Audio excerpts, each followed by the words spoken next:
Thank you.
እንሰግድለት ዘንድ እናመልከው ዘንድ እንገዛለት ዘንድ እናመሰግነው ዘንድ የፈጠረን አምላካችን እግዚአብሔር የባህሪ ምስጋና ለእርሱ ይሁን።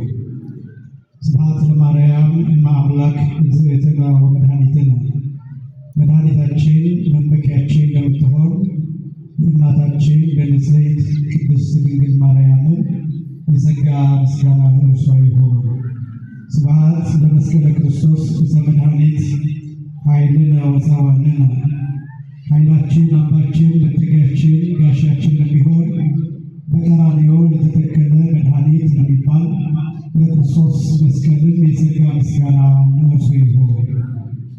ክቡር አባታችን መላከ ፀሐይ መምህር ቀሲስ በቀለ ተሰማ የካቴድራላችን ዋና አስተዳዳሪ፣ ክቡር መጋቤ ሃይማኖት መምህር ምስጋናው የካቴድራላችን ዋና ጸሐፊ፣ ክቡራን የካቴድራላችን አገልጋዮች፣ ልዩ ልዩ የቢሮ ሰራተኞች እንዲሁም የውስጥ አገልጋዮች፣ መምህራን ወንጌል፣ ሰባክያነ ወንጌል፣ ሊቃውንተ ቤተክርስቲያን ያሬዳውያን፣ ክቡራን አባቶች መነኮሳትና ቀሳውስት፣ ክቡራን ወንድሞች ዲያቆናት፣ ክቡራን ዘማሪያን፣ ክቡራን የእግዚአብሔር ልጆች አባቶች፣ እናቶች፣ ወንድሞችና እህቶች እንዲሁም ሕፃናት ሁላችሁም በኃያሉ በልዑል እግዚአብሔር ስም እንደምን ዋላችሁ?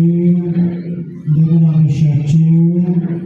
አምላካችን እግዚአብሔር በዚህ ዕለት በዚህ ሰዓት በዚህ ቅዱስ ቦታ ተገኝተን ቅዱስና ሕያው ዘላለማዊ የሆነውን ቃሉን እየሰማን እንድንባረክ ስለፈቀደልን ስሙ ለዘላለም የከበረ የተመሰገነ ይሁን። የሊቃውንት አምላክ የምስጢር ባለቤት የቅዱሳን ፈጣሪ አባቶቻችን አምላክ እግዚአብሔር በመካከላችን ተገኝቶ ምስጢርን ጥበብን እንዲገልጥልን የእርሱ ቅዱስ ፈቃድ የሆነልን። ለተወሰኑ ደቂቃዎች የምንማማርበት የትምህርት ርዕስ በእምነት ላይ ምን እንጨምር በሚል ርዕስ ይሆናል። የቅዱስ ጴጥሮስ መልእክት ሁለተኛ መልእክት ምዕራፍ 1 ከቁጥር 5 ጀምሮ ያለ የመጽሐፍ ቅዱስ ክፍል መነሻ በማድረግ እንማራለን። እውነቱን በመናገር በዚህ በእኛ ጉባኤ ሳስተምር ብዙ እጨነቃለሁ። ሁልጊዜ እንደምለው አንደኛ ትምህርት እንዳልደጋግም፣ ሁለተኛ ደግሞ ምናልባት ከዚህ በፊት ከተማርነው አንጻር ድግግሞሽም ባይኖር ከሌሎችም መምህራን አንጻር ምን አይነት ትምህርት ልስጥ የሚል ሁልጊዜ ጭንቀት ይይዘኛል። ሌላ ቦታ ሳስተምር እንደሚጨነቀው አይደለም። እዚህ የምጨነቀው እዚህ ከፍ ያለ ጭንቀት ይኖረኛል። እንዳትሰለችሁ በመጠንቀቅ ማለት ነው። ስለምናከብራችሁ ይህንን ለመግለጥ ነው። በዚህ ርዕስም ማስተማር የፈለኩት በሁለት ምክንያት ነው።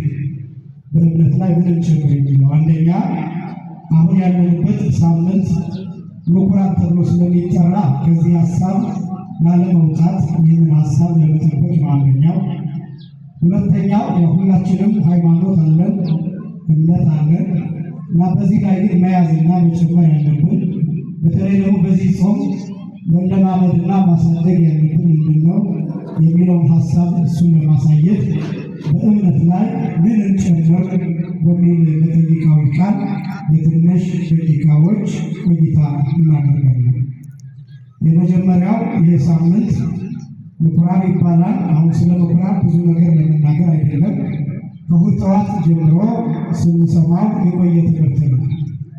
ነገር ግን ማስተዋል የፈለኩት እንድታስተውሉት ማሳሰብ የፈለኩት ጌታችን መድኃኒታችን ኢየሱስ ክርስቶስ በመቅደሱ ዙሪያ ያሳየውና ያስጠነቀቃቸው ነገሮች አሉ። የትምህርታችን ፍሬ ሀሳብ ይህንን ስለሚመለከት ነው። እንደሚታወቀው ምኩራብ ማለት መሰብሰቢያ የጸሎት ቦታ ማለት ነው። በብሉይ ኪዳን የሚያገለግል ቃል ነው እና በዚህ ቦታ ጌታችን መድኃኒታችን ኢየሱስ ክርስቶስ ብዙ ጊዜ ተገኝቶ አስተምሯል። በወንጌል የተጻፈው ግን 2 ጊዜ ምኩራቡን አጽድቷል። ምኩራቡን ያጸዳው 2 ጊዜ። የመጀመሪያው ምኩራቡን ያጸዳው በመጀመሪያ ስብከቱ ነው ወይም የመጀመሪያው አገልግሎት ላይ ነው። ሁለተኛ ያጸዳው ደግሞ በአገልግሎቱ መጨረሻ ላይ ነው። የመጀመሪያውን ምኩራብ ያጸዳው በ30 ዓመቱ ነው። ለመጨረሻ ጊዜ ደግሞ ምኩራቡን ያጸዳው በ33 ዓመቱ ነው። በመጀመሪያ በምኩራብ ተገኝቶ ያጸዳው በመጀመሪያው ፋሲካ ነው። በሁለተኛው በምኩራብ ተገኝቶ ያጸዳው በአራተኛው እና የመጨረሻው ፋሲካ ነው። እነዚህ ሁሉ የራሳቸው ምስጢራት አሏቸው። ታሪኩን፣ ክስተቱን፣ አገላለጡን ይለያያል። የመጀመሪያው ጌታችን መድኃኒታችን ኢየሱስ ክርስቶስ ምኩራቡን ያጸዳበት ታሪክ በዮሐንስ ወንጌል ምዕራፍ 2 ላይ ብቻ ተመዝግቦ የሚገኝ። የመጨረሻው የማጽዳት ሥራ በማቴዎስም፣ በማርቆስም፣ በሉቃስም በሦስቱ ወንጌላት ተጽፎ ተመዝግቦ የሚገኝ። የመጀመሪያው የማጽዳት ሥራ ምኩራብ ተብሎ ይህ ሳምንት ይታሰባል። የመጨረሻው የማጽዳት ሥራ ግን አንጽሖተ ቤተ መቅደስ ተብሎ የሚታሰብ። ሁለቱም የተለያዩ ናቸው። ምኩራቡ ራሱ ነው፣ ያጸዳቸው ነገሮች የተለያዩ ናቸው። የመጀመሪያው በገመድ ጅራፍ ነው ያጸዳው ሰዎቹን አይደለም። ልብ በሉ፣ በምኩራብ ተገኝቶ ያጸዳው ሰዎቹን አይደለም።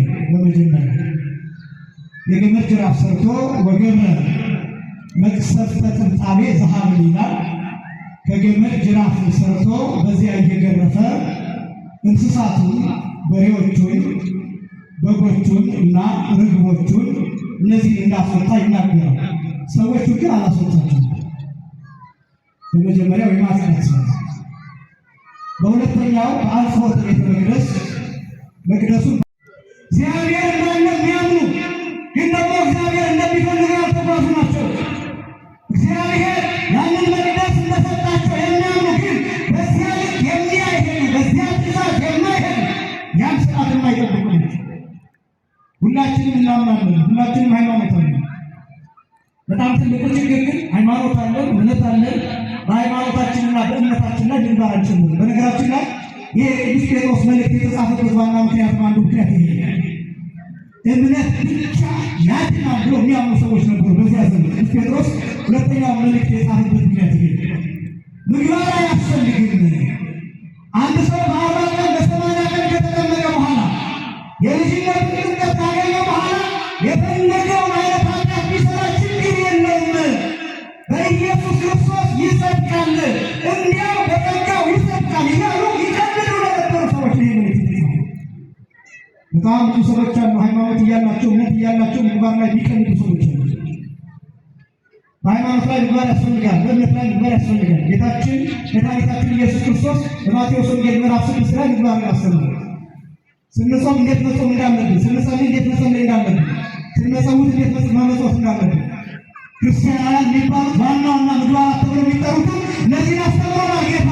ምግባር ያስፈልጋል። ከእምነት በተጨማሪ እምነት ብቻውን የሞተ ነው። ምግባር የሚባል ነፍስ ያስፈልጋል። ክርስቲያናዊ ስራ ያስፈልጋል። ክርስቲያናዊ ተግባር ያስፈልጋል። መንፈሳዊነት ያስፈልጋል። በዚህ ዘመን ደግሞ የከሰረውና ከንቱ የሆነው ነገር እንደ ሃይማኖት በሚገባ የሚሰራ ስራ የለም።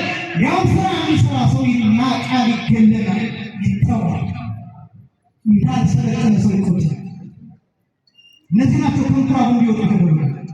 የሌባ የወንበዴ ዋሻ ያደረጋችሁት ማለት ሰውነታችሁ መቅደሱን፣ ማንነታችሁ መቅደሱን፣ ክርስትና መቅደስን፣ ይሄ የሌብነት ዋሻ፣ የወንበዴነት ዋሻ፣ የግብዝነት ዋሻ፣ የዝሙት ዋሻ፣ የስርቆት ዋሻ፣ የመቀጥ ዋሻ ያደረጋችሁት ማለት ነው።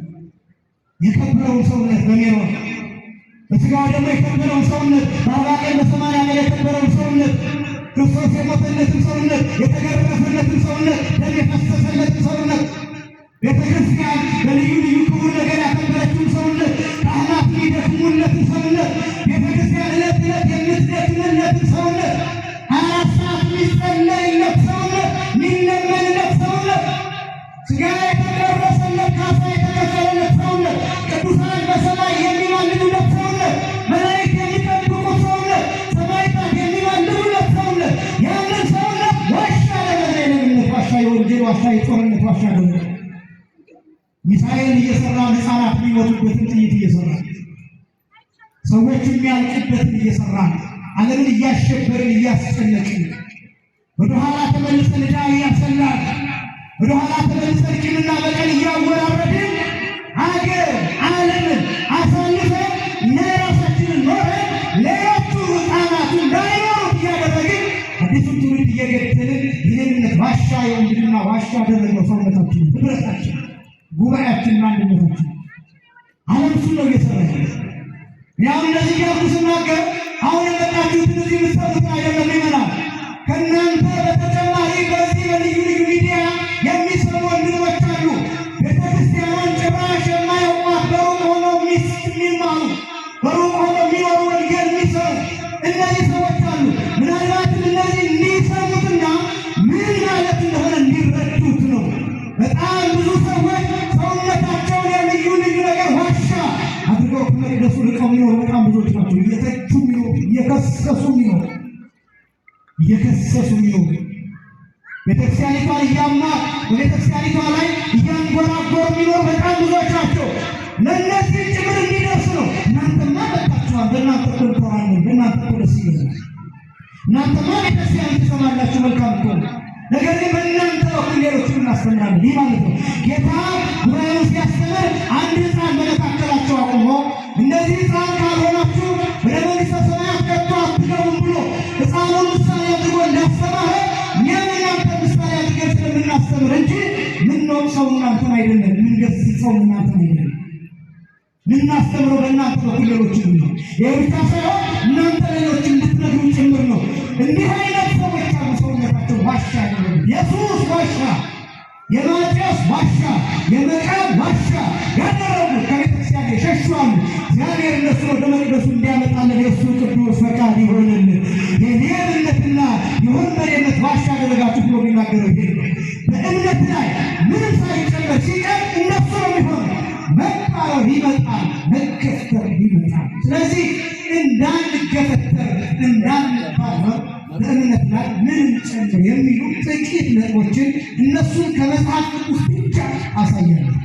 ሁለተኛ ጴጥሮስ ምዕራፍ 1 ከቁጥር 5 ጀምሮ ሁለተኛ ጴጥሮስ ምዕራፍ 1 ከቁጥር 5 ጀምሮ እንዲህ ይላል ቅዱስ ጴጥሮስ፣ ስለዚህ ምክንያት ትጋትን ሁሉ እያሳያችሁ በእምነታችሁ ላይ ይህንን ጨምሩ ይላል። ደግሞ አለው ስለዚህ ምክንያት ትጋትን ሁሉ እያሳያችሁ በእምነታችሁ ላይ ይህንን ጨምሩ ይላል። አሁን በእምነታችሁ ላይ የሚለው ቅዱስ ጴጥሮስ እምነት መሰረት ስለሆነ ቅዱስ ዮሐንስ አፈወርቅ ይህንን ሲተረጉም እንዲህ ይላል፣ አሚንሰ መሰረት ይህ ወቃል አኒሃ ህንፃ ወልድ እምነቱ ይላል። እምነት የሃይማኖት መሰረት ናት እና ሌሎችም እንደ ጣራና እንደ ግድግዳ ናቸው። መሰረት አለ፣ ግልጽ ነው። እምነት አለ፣ ግልጽ ነው። ሃይማኖት አለ፣ ግልጽ ነው። በእምነት ላይ እኛ ኢትዮጵያውያን ችግር የለብንም። እምነት አለ። በእምነታችን ላይ ግን መጨመር ያለብን አንደኛ በጎነትን ይላል ቅዱስ ጴጥሮስ። በኋላ ጠይቃለሁ። በጎነትን ይላል። በእምነት ላይ መጨመር ይገባል። ይሄ ብቻውን ሰፊ ሀሳብ። በጎነት የሚባለው ጥሩ አይነት አመለካከት፣ መልካም አመለካከት፣ ጥሩ አስተሳሰብ፣ በጎ አስተሳሰብ፣ ጥሩ ስራ፣ በጎ ስራ እነዚህ የሚያሳይ በጎነት ዓለም ላይ የጠፋው ማለት ነው። ርኅራኄ ተብሎ ይተረጎማል። ርኅራኄ ተብሎ ይተረጎማል። ምሕረት ተብሎ ይተረጎማል። ይቅርታ ተብሎ ይተረጎማል። ትዕግስት ተብሎ ይተረጎማል። ታማኝነት ተብሎ ይተረጎማል። እነዚህ ሁሉ በጎነቶች ናቸው። በጣም ብዙ በጎ ነገሮች አሉ ዓለም ላይ ማናስተውላቸው በጎ ነገሮች አሉ። አንዳንድ ጊዜ ብዙ ሰው የቅዳሴን በጎነት ሳያይ፣ የማህሌትን በጎነት ሳያይ፣ የወንጌልን በጎነት ሳያይ በጣም የራሱ ሊሆን ብሶቱን ብቻ እያየ ስለሚሄድ ተጎጂ ይሆናል። ይጨነቃል፣ ድብርት ውስጥ ይገባል፣ ፍርሃት ውስጥ ይገባል። በጎ ነገሮችን ስለማያይ ለምሳሌ ይህ ያለንበት ሁኔታ በጎ ነገር ነው። ወንጌል በጎ ነገር ነው። በዚህ ሰዓት እግዚአብሔር ለእኛ እየሰራ ያለው ነገር አለ። እኛ ቃሉን ስንሰማ እግዚአብሔር በእኛ ሕይወት አንዳች መልካም ነገር በጎ ነገር ያደርጋል። ዜና ምሸታችን በጎ ነው። መማራችን በጎ ነው። ማስቀደሳችን በጎ ነው። መጾማችን በጎ ነው። ጸሎታችን በጎ ነው። ማህሌቱ በጎ ነው። ሰዓታት በጎ ነው። እነዚህ ነገሮች በጎ ናቸው፣ ግን አናስተውላቸው። እነዚህ በጎነቶች ላይ ትገኛል። ይሄ ብቻም ደግሞ አይደለም፣ በራሳችን በጎ ሌላው ቀርቶ እኛ ላይ የሚታሰቡ ክፉ የሚመስሉ ነገሮችን እንኳን ነገር ሁሉ ለበጎ ነው ብሎ መቀበል መቻል፣ በበጎ ማሰብ ሕሊናችሁን ታድኑታላችሁ፣ ልባችሁን ትጠብቁታላችሁ፣ ነፍሳችሁን ትጠብቁበታላችሁ። እያንዳንዱን ነገር ቶሎ ብሎ በአሉታ ለማሰብ አሁን እኮ ገሌ እንዲህ አስቦ ነው፣ አሁን እኮ እንዲህ የሚለው ይህን ለማለት ፈልጎ ነው እያል በክፉ ነገር ሰውነታችንን ከምናደቀው ለኔ እኮ ጥሩ አስቦ ነው ብሎ በጎ ማሰብ። ለምሳሌ ጌታችን መድኃኒታችን ኢየሱስ ክርስቶስ ገርፈን ሰቅለን ነው በመስቀል ላይ ሁልጊዜ የምንገልጸው የተናገረው ቃል አለ። ሁልጊዜ እየጮኸ የሚኖር ቃል የሚያደርጉትን አያውቁምና ምን በላቸው ይቅር በላቸው ብሎ የተናገረው የመጨረሻው በጎ ቃል ገርፈን ሰቅለን ነው፣ ቸንክረን ሰቅለን ነው፣ መስቀል ላይ እንዲጨነቅ አድርገን ነው፣ ያሁሉ ደም እንዲፈስ አድርገን በችንካር ከመስቀል ጋር አጣብቀን ነው፣ መሬት ለመሬት ጎትተን ነው፣ በድንጋይ ደብድበን ነው፣ በቡጢ መተን ነው፣ እርሱስ ሲሆን በጥፊ መተን ነው፣ በዓሉ ላይ ተፍተንበት ፊቱን ሸፍነን እንዲተናገር ብለን ተሳልቀንበት፣ እሱ ግን የሚያደርጉትን አያውቁምና ምን በላቸው ይቅር በላቸው። እናንተ ምንድነው የምትሉት? ሕፃናት ሲያጠፉ ሕፃን እኮ ስለሆነው ነው የምትሉ። ምን እያሰባችሁ እንደሆነ ታውቃላችሁ? ለሕፃኑ በጎ ሽፋን እየሰጣችሁ ነው። ሕፃኑ ያጠፋውን ጥፋት በበጎነት እየሸፈናችሁት ነው። ክርስቶስ መስቀል ላይ ሆኖ